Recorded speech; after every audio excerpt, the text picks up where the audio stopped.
할렐루야, 날마다 새벽 만나러 여러분을 찾아가는 만나교회 김태광 목사입니다. 오늘도 하나님의 말씀을 통해 하나님의 나라와 의를 구하며 이 세상을 보다 아름답게 만들어 가시는 저와 여러분들 되시길 소망합니다. 오늘 우리에게 주시는 말씀은 누가복음 19장 16절로부터 19절의 말씀입니다. 그 첫째가 나와 이르되 주인이여 당신의 한 문화로 10문화를 남겼나이다.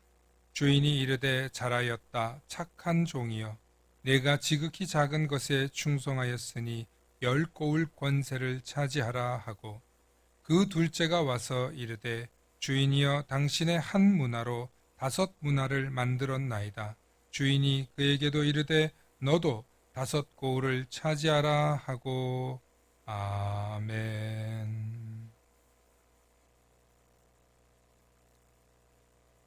오늘은 큰 일을 맡겨주소서라는 제목으로 말씀의 은혜 나눌 때 큰 은혜가 있기를 소망합니다. 할렐루야, 사랑하는 성도 여러분, 여러분들께서도 하나님께 큰 상급을 받기 원하시는 줄로 믿습니다. 정말 큰 상급을 여러분들이 받기를 소망한다면 이 땅에서도 잘 되고 또 내 삶도 명예롭고 복되길 원하신다면 여러분도 오늘 말씀을 깊이 새겨 들으시길 소망합니다. 우리가 큰 상급을 받기 이전에 내가 하나님 앞에 큰 일을 할 수 있는 사람인지 아닌지, 내가 큰 일을 할 수 있도록 준비된 사람인지 아닌지를 잘 살펴보아야 합니다. 오늘 우리가 읽은 본문을 보면 예수님께서 하나의 비유를 말씀해 주십니다. 다소 달란트 비유와 비슷한 것 같지만 그 내용은 결코 똑같지 않습니다. 예수님께서 오늘 말씀하신 한 문화의 비유는 모든 사람들이 한 문화씩 받았습니다. 누군 10개 받고 5개 받고 하나 받는 게 아니라 모두 다 10사람이 한 문화를 받았습니다. 그런데 어떤 사람은 한 문화로 10문화라는 이익을 남겼습니다. 또 어떤 사람은 한 문화로 5문화를 남겼습니다. 10문화를 하나씩 가졌으니 모두 10명의 사람들이 나눠 가신 것이 맞죠.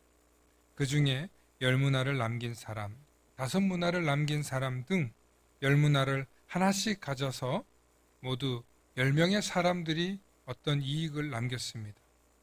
그리고 그들은 주인이 돌아올 때까지 매일매일 최선을 다해 맡겨진 사명을 감당했더니 어떤 사람은 10문화를 남겼고 어떤 사람은 5문화를 남겼던 것입니다. 하지만 주인이 왕이 되기를 바라지 않았던 자들도 있었습니다. 그들 중에는 한 문화를 받아서 수건에 잘 싸두었다가 왕이 돌아올 때 꺼내서 그것을 그대로 돌려준 사람입니다. 그가 말하기를 당신은 엄한 사람이요 내가 무서워하여 잃지 않으려고 잘 보관해뒀다라고 얘기합니다.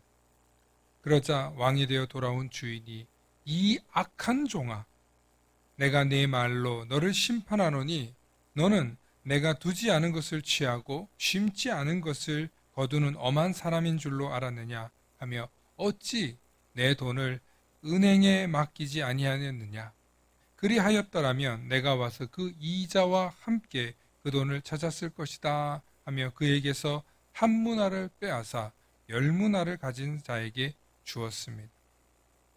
그러자 다른 종들이 즉각 반발합니다. 그에게는 이미 10문화가 있습니다 하며 반대의 의견을 냈습니다. 하지만 주인은 이렇게 말합니다. 내가 너희에게 말하노니 무릇 있는 자는 받겠고 없는 자는 그 있는 것도 빼앗기리라 하고 말씀합니다. 여기서 주인이 있는 것이라는 것은 주인에 대한 충성심과 신뢰와 성실과 노력을 뜻합니다. 1등을 했다고 해서 더 많이 주고 1등이 되어라 하는 메시지가 아닙니다. 주인에게 얼마나 충성하느냐에 따라서 더 큰 일도 맡겨주신다는 뜻입니다. 왜냐하면 10문화를 남긴 이 사람에게 왕은 10고을을 다스릴 권세를 주셨다는 것입니다.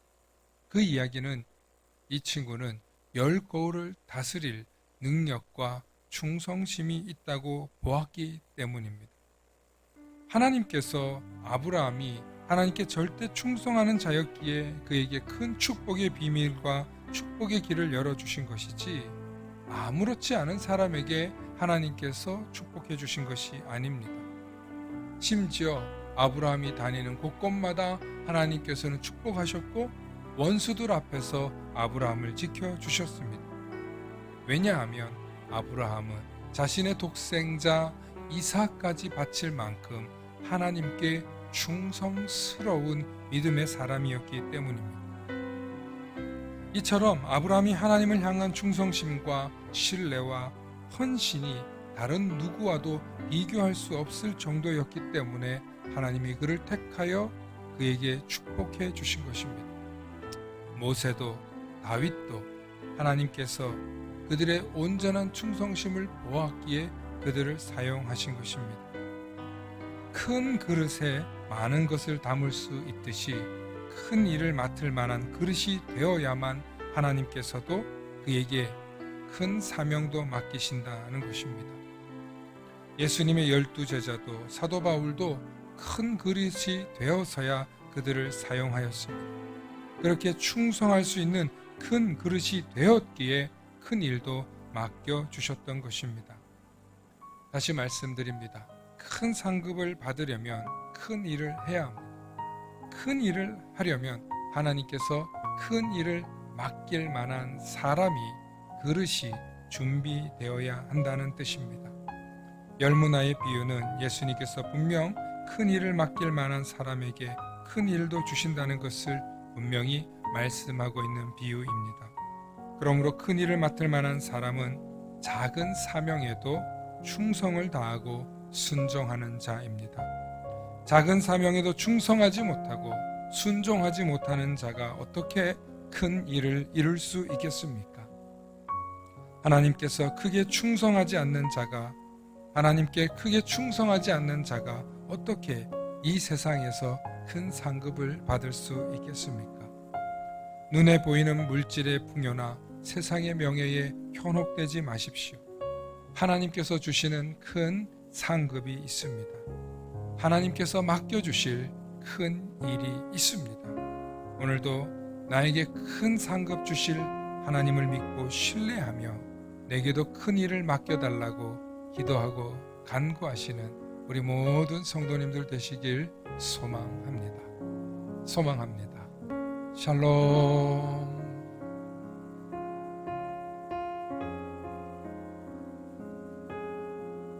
다 함께 기도하시겠습니다.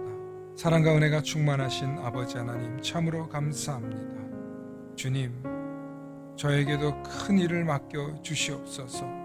큰 일을 감당할 만한 준비된 사람이 되길 소망합니다. 이 일을 위하여 우리에게 힘과 지혜와 능력을 주시고 무엇보다도 하나님을 믿는 믿음의 실력을 주셔서 맡겨주신 사명 잘 감당하여 큰 상급 받는 우리 모두가 되게 하여 주시옵소서. 열무나를 맡아 주님께 충성스럽게 칭찬받은 종처럼 주님, 우리에게도 주님께 충성하여서 주님의 영광을 위해 귀하게 쓰임받는 우리 모두가 되게 하여 주시옵소서. 감사드리며 우리 주 예수 그리스도의 이름 받들어 간절히 기도 올리옵나이다. 아멘.